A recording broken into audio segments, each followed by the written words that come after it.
Hi dancers, my name is Alana Niehoff, and in case you haven't met me before, I had a varied career as a dancer. I started out as a classical ballet dancer. I worked with American Ballet Theater Studio Company and the Alabama Ballet.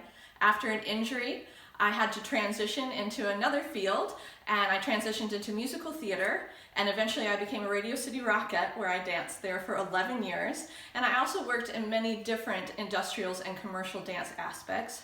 Currently, I'm a teacher with Central Pennsylvania Youth Ballet, and I'm very happy to be a guest artist with CDI. Today, I'm going to talk about precision jazz techniques. In case you don't know what precision jazz is, it's used across many mediums, including musical theater and, of course, on stage at Radio City Music Hall. Precision jazz is very specific. So, of course, whenever we dance as a group in any style, we have a format that we're following, but precision jazz, it gets down to the detail of how you move your pinky finger. Everyone is trying to look like one, but then have their own personality in their face. All right, let's start with some arm techniques. The first arm technique we're going to use is called the elbow wrist hand, and this is used when you want to do a smoother arm in precision dance. Precision dance doesn't always have to be quick, it can also be slow. So for this, let's just start with your arms by your side. We're going to work with the right arm first.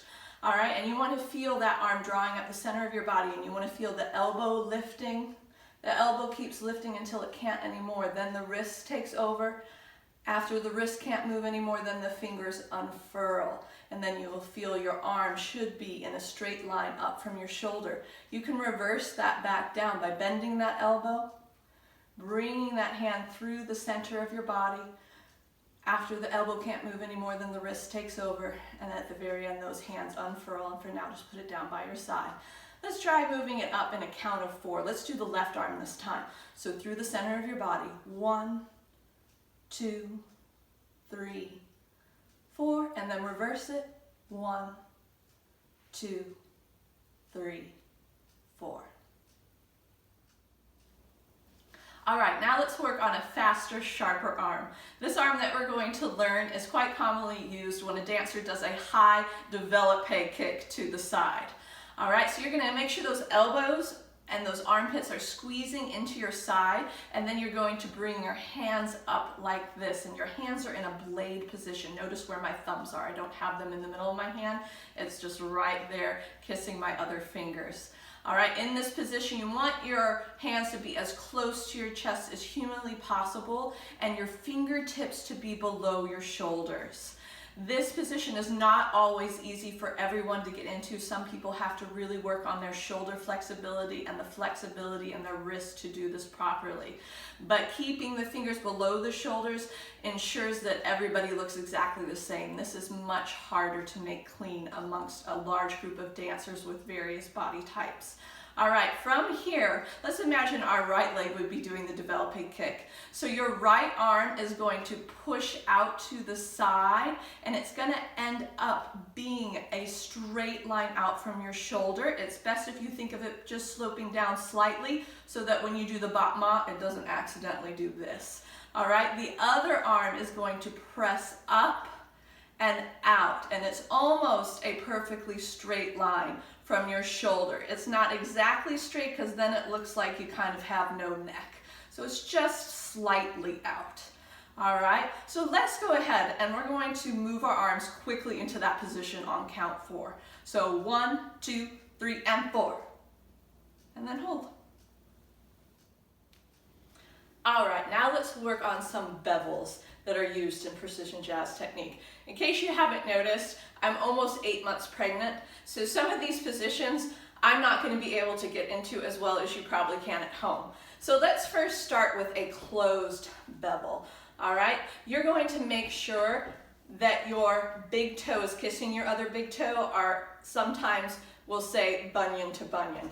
All right, so you're going to point your right foot. Your left foot is just a little turned out just to make your supporting leg stable. So you're going to kiss that big toe to the other big toe, and then you want to cross your knee over as much as you can. It just gives your leg a much better line than having that knee facing straight forward. So you probably can get this across a lot better than I can. All right, gentlemen, if you were in the cage au feu, you would probably do a very similar type of bevel. But in a different show, you might wear a lower heeled shoe, either a flat jazz shoe or a men's character jazz shoe. And you're gonna have a little bit more just a pop on a demi point. The knee will still be crossed over, but probably not as extreme. Now let's talk about an open bevel. All right, this bevel is usually the same for both men and women, but sometimes it might be done on the demi point for a man versus the full point. All right, you're gonna take that line that we just did for our closed bevel and you just extend it out. And it's a straight line going down from the knee through the shin to your point. If you turn to the side, it looks like that. All right, let's talk about one other type of bevel. This bevel is used a lot when the show has a showgirl type feel to it. This bevel is a little bit more open than the closed bevel, and that foot is winged and that knee is still coming across. Really make sure if the choreographer or director is giving this bevel that you're listening to their cues for it, because many directors like this bevel done several different ways. All right, let's work on a short combo. I'm in a small space, so I'm going to not move very much side to side, but if you have a little bit larger of a space, feel free to move a little bit more from side to side. Also, right now, I can't do everything full out, so please listen to the words that I am saying and do the movements as full out as you can in your environment.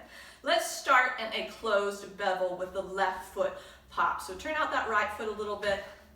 Bevel that left foot. Again, you might be able to get that knee further across than I can. All right, I want you to blade your hands, but then release your thumbs. Put your thumbs in the front and keep that blade hand in the back. Really make sure it's a blade, because sometimes this movement is done facing away from the audience, and then you can see those hands, and the director will want them in a blade. Your elbows. There's 3 different ways your arms can be in this position. They can be flat, a neutral, which is the most comfortable, and sometimes extremely pulled back, trying to make them disappear. Let's have them neutral, that most comfortable position. All right, we're going to start with that développé kick to the side, those sharp arms that we did earlier. So you're gonna take your prep with your arms as you plie into both legs, crossing that left leg in front, have no light in between those thighs. From here, you're gonna releve and développé kick to the side. Make sure that that right arm is out from that shoulder and not lifting up too high. From here, you're going to envelopper your leg, and you're going to press down with your left arm through the center of your body. Again, both legs are in plie, but there is no light in between your thighs. Notice that my left arm is pointing towards the audience. My right arm is pointing towards the wings. From here, we're going to take a classic jazz lunge to the side. Notice this knee is looking straight down towards the floor. I'm pointing my right foot. My shoulders are on a slight angle, so don't have them en face to the audience, on a slight angle. From here, we're going to step back onto that right foot, point that left foot in a classic jazz line, so not fully turned out, not fully turned in, kind of in between. Your right arm comes up to your shoulder, and from here, we are going to unfurl it in the elbow, wrist, hand,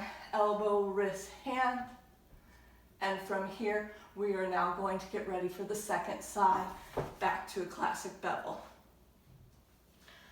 All right, let's go ahead and do that again on the right side with some counts. So you are in that closed bevel, the left foot is pop, thumbs in front, blade fingers in the back, a neutral elbow. So 5, 6, 7, 8. This will be 1. Développé kick is 2. Down through the body, 3. Out to that classic jazz lunge, 4. Pulling up to the tendu, 5. Unfurling, 6. Hold, 7. And flip to the closed bevel on 8. And then you would do the second side. All right, let's try this combo a little bit faster. I'm going to continue counting you through the second side, but I'm going to stop dancing after the first side because I get out of breath really easy right now. So here we go. A 5, 6, 7, 8.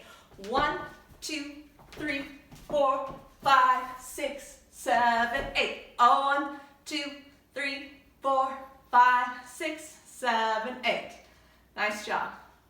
All right, let's finish today's video off with some audition tips. So if you're going to audition for a precision jazz show or company, make sure you really read the description for the audition thoroughly and make sure that you're proficient in all the styles that they're asking for. And if you're not, go bone up on that style in some classes. If it's a description that's not very thorough because it's a new show or a new company and it's a little vague, try looking up what the choreographer has choreographed before because that'll give you an idea of what to expect. My second tip is make sure that you show up looking the part. So this is going to vary from show to show. So for example, if you were auditioning for the Rockettes, you would want to show up in a very classic looking leotard, something without too many cutouts or straps across the front. You'd want it to be solid colored. You want to wear tan tights and have tan shoes. Hair would be pulled up in a high bun or a French twist. Now, if you're auditioning for Chicago, you'd probably show up in a black leotard that did have some cutouts that really showed off your physique well as maybe black tights or black fishnets. And you might end up wearing your hair down for that audition. My third tip is make sure that you have a colored 8x10 headshot that looks like you and looks like you now, that's current, as well as a up-to-date resume that is attached to that headshot. My fourth tip is if you get a callback for the show that you have auditioned for, show up wearing the exact same outfit that you wore to the audition the day before. Do not show up wearing something different and make sure your hair is styled exactly the same. The only reason why you would not do that is if the director or choreographer asks you to wear something different. And my final tip is don't give up. If you know the show is right for you, go back and audition for it again if you don't get it the first time. I had many friends that I worked with at Radio City and other companies and gigs that auditioned multiple times before they got the contract. So keep showing up and keep training. Thank you so much for joining me today, and thank you to the Commercial Dance Intensive for offering these videos to everyone across the country. And dancers, please stay safe, stay smart, and most importantly, keep dancing.